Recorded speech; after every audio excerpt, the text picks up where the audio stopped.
नमस्कार मित्रों। आज इस वीडियो के अंतर्गत हम लोग देखेंगे कि संविधान का विकास कैसे हुआ है।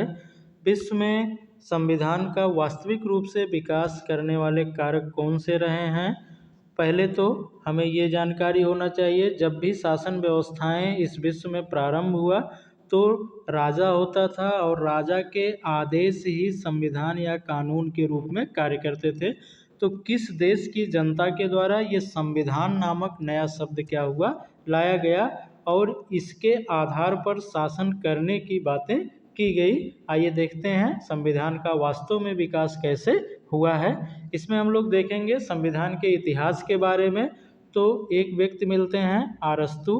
अरस्तु प्राचीन काल में ही 158 देशों के शासन व्यवस्थाओं का अध्ययन कर लिया था और इस अध्ययन के माध्यम से अपना एक तर्क दिया कि वास्तव में शासन व्यवस्थाएं कैसी होनी चाहिए, एक राज्य और उसके अधिकरणों का गठन किस प्रकार से किया गया है, वही संविधान कहलाता है।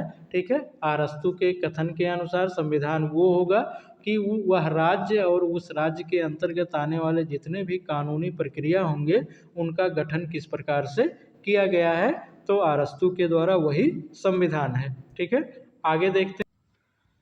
इसके विकास के क्रम में आगे बढ़ते हैं तो देखने को मिलता है कि इंग्लैंड जो है वो संविधान के विकास में महत्वपूर्ण भूमिका निभाता है। आपके 1215 में मैग्ना कार्टा के द्वारा ये क्या करता है, अपने देश के नागरिकों को कुछ अधिकार प्रदान करता है, लेकिन ये लिखित रूप से नहीं था। ठीक है, ये मौखिक रूप से था। फिर क्या करता है, ये 1689 में एक बिल ऑफ राइट्स क्या करता है, इस बिल को भी पास करता है। 1701 में एक्ट ऑफ सेटलमेंट के रूप में संविधान का विकास ये करता है। लेकिन आप लोग याद रखिएगा कि ये सब जो भी प्रक्रियाएं इंग्लैंड के द्वारा की जाती हैं ये सब अलिखित रूप से की जाती हैं।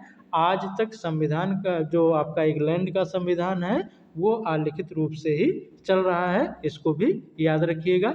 यहाँ पर केवल ये जो मैग्ना कार्टा या आपका बिल ऑफ राइट्स या सेटलमेंट, इस रूप से जो भी बिल ये पास किया वो सब आपके अलिखित रूप से पास किया गया। अगर संविधान के महत्वपूर्ण विकास की बात करते हैं, मुख्य भूमिका निभाने की बात करते हैं, तो वो अमेरिका करता है। अमेरिका जो है संविधान के व्यवस्थित सभाओं का प्रारंभ किया और 1787 में आपके फिलडेल्फिया सम्मेलन में क्या करता है, ये संविधान के निर्माण की बात करता है। तो व्यवस्थित संविधान निर्माण की प्रक्रिया कहाँ से प्रारंभ होती है, अमेरिका से। आपसे ऐसे भी कहा जा सकता है कि लिखित संविधान की प्रक्रिया जो प्रारंभ हुई वो आपके अमेरिका से प्रारंभ होती है। फ्रांस भी इसमें महत्वपूर्ण भूमिका निभाता है संविधान के विकास के अंतर्गत। स्टेट जनरल 1789 में फ्रांस के अंतर्गत एक सम्मेलन होता है और इसमें संविधान के निर्माण की प्रक्रिया प्रारंभ होती है।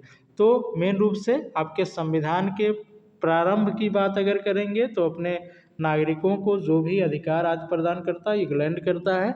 लिखित रूप से संविधान देने का कार्य आपका अमेरिका सबसे पहले प्रारंभ करता है और इसमें महत्वपूर्ण भूमिका फ्रांस की भी होती है। आगे देखेंगे संविधान कितने प्रकार के होते हैं, इसके हम लोग कितने वर्गों में विभाजित कर सकते हैं। तो पहला जैसा कि आपका आ गया लिखित संविधान। लिखित संविधान जो आपके जो भी नियम कानून आदि सभी हों वो संवैधानिक सभा द्वारा क्या किया जाए, बनाया जाए और उसका एक लिखित प्रारूप हो, वही आपके लिखित संविधान कहलाएंगे।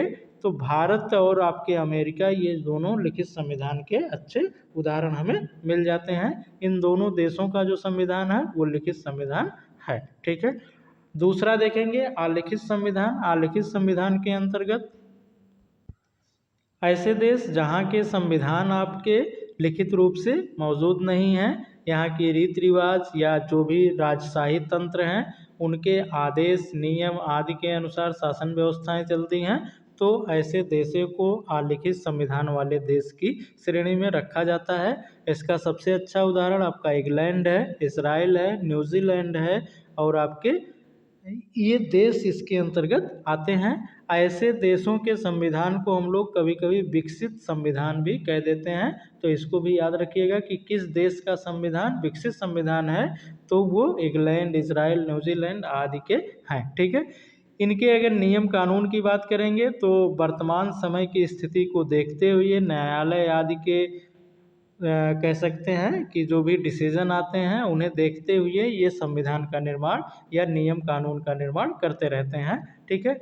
तीसरा आपका आता है कठोर संविधान। कठोर संविधान ऐसा संविधान जिसमें हम लोग आसानी के साथ परिवर्तन नहीं कर सकते हैं। ठीक है। उसमें संशोधन आसानी के साथ नहीं कर सकते हैं।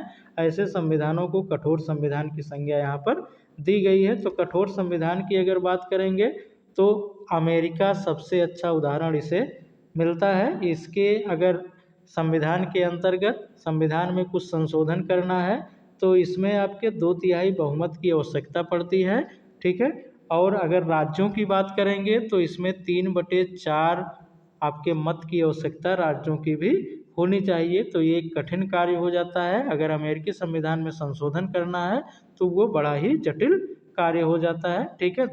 आपके 2/3 बहुमत लाना मुश्किल कार्य आपका होता है। इसलिए इसे हम लोग कठोर संविधान के अंतर्गत रखते हैं।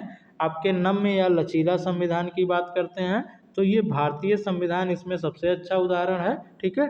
भारतीय संविधान में अगर आपको संशोधन करना है तो किसी भी सदन में हम लोग ये प्रस्ताव ला करके आसानी के साथ भारतीय संविधान में संशोधन कर सकते हैं। तो ये नम्य संविधान का उदाहरण आपका हो जाता है। ठीक है। वीडियो आपको अच्छी लगी हो तो लाइक करें, शेयर करें अपने दोस्तों के साथ। इस प्रकार के वीडियो इस चैनल पर आपको मिलते रहे हैं। चैनल को सब्सक्राइब कर लें। धन्यवाद।